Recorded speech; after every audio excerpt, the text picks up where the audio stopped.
بسم اللہ الرحمن الرحیم۔ السلام علیکم۔ آپ دیکھ رہے ہیں ماہین اسلامک وائس۔ ماہ رمضان کا جب چاند نظر آ جائے تو چاند رات مغرب کی نماز کے وقت سورۃ القدر یعنی انا انزلنا فی لیلۃ القدر 21 بار پڑھیں تو اس کی روزی میں ایسے برکت ہوگی جیسے اونچائی سے نیچے کی طرف بہتا ہوا پانی تیزی سے آتا ہے، اور اس کے روزگار مال و دولت میں بھی اسی طرح تیزی سے بڑھے گا۔ اس طرح سے اس کی پریشانی اور تنگ دستی انشاءاللہ دور ہوگی۔ اور ویسے بھی ہر مہینے کی چاند رات کو سورۃ الملک یعنی کہ تبارک الذی پڑھے، اور اس طرح سے اس کی پریشانی اور مصیبتیں جو ہیں وہ اس سے محفوظ رہے گا۔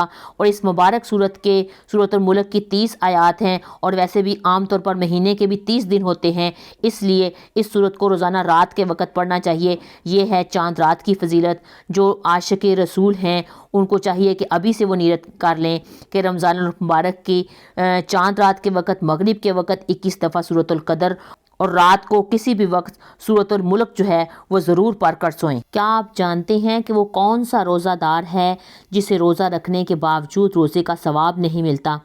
روزہ رکھنے کے فرض تو ادا ہو جاتا ہے لیکن اس کو ثواب نہیں ملتا۔ پورے دن وہ بھوکا پیاسا تو رہتا ہے لیکن اس کا روزہ نہیں ہوتا۔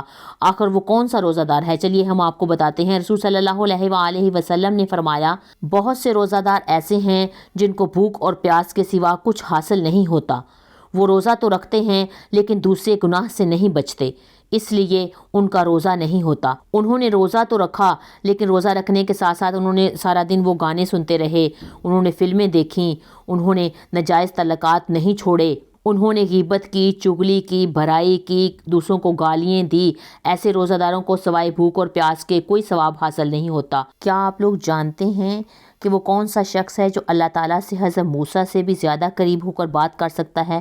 تو ہم آپ کو بتاتے ہیں۔ ایک بار حضرت موسیٰ علیہ السلام نے اللہ تعالیٰ سے پوچھا کہ اے اللہ، جتنا میں آپ سے قریب ہو کر بات کر سکتا ہوں کیا اتنا کوئی اور قریب ہو کر آپ سے بات کر سکتا ہے؟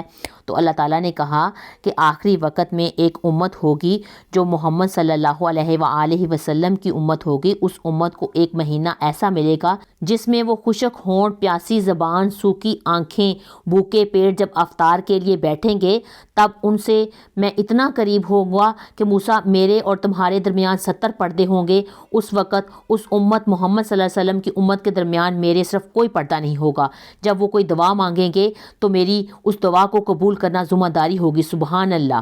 اگر میرے بندوں کو اس بات کا پتہ چل جائے کہ رمضان کے مہینہ کتنا بابرکت مہینہ ہے تو یہ خواہش کریں گے کہ سارا سال رمضان ہی ہو۔ اگر آپ بھی رمضان کے انتظار میں بیٹھے ہیں تو کمنٹ میں رمضان مبارک آپ ضرور لکھیں۔ امید کرتی ہوں آج کی یہ شارٹ سی ویڈیو آپ کو اچھی لگی ہوگی۔ میری ویڈیو کو لائک کریں، میرے چینل ماہین اسلامک وائس کو سبسکرائب کریں اور کمنٹ کر کے اپنی رائے کا اظہار کیا کریں۔ فی امان اللہ۔